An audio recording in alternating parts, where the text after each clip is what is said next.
جماعت اسلامی کی کال پر آزاد کشمیر بھر میں مہنگائی کے خلاف احتجاجی مظاہروں کا سلسلہ جاری ہے۔ مظفر آباد میں سب سے بڑا احتجاجی مظاہرہ ہوا۔ مظاہرین نے مرکزی شاہراہ پر مارچ کرتے ہوئے مہنگائی اور حکومت کے خلاف شدید نعرہ بازی کی۔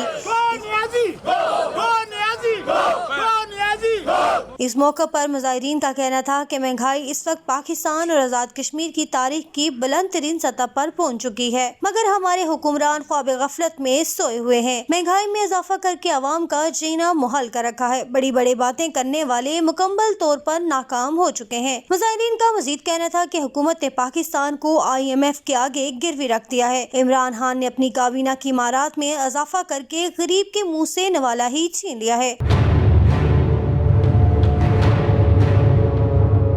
حکومت مہنگائی کم کرنے کے لیے فوری اقدامات کرے۔ اگر ایسا نہ کیا گیا تو 31 اکتوبر کو اسلام آباد میں دھرنا حکومتی ایوانوں کو ہلا کر رکھ دے گا۔ مظفر آباد کے علاوہ باغ میں بھی نماز جمعہ کے بعد زبان چوک بند کر کے بڑھتی ہوئی مہنگائی کے خلاف شدید احتجاج کیا گیا۔ فائزہ گیلانی، کنٹری نیوز، مظفر آباد، آزاد کشمیر۔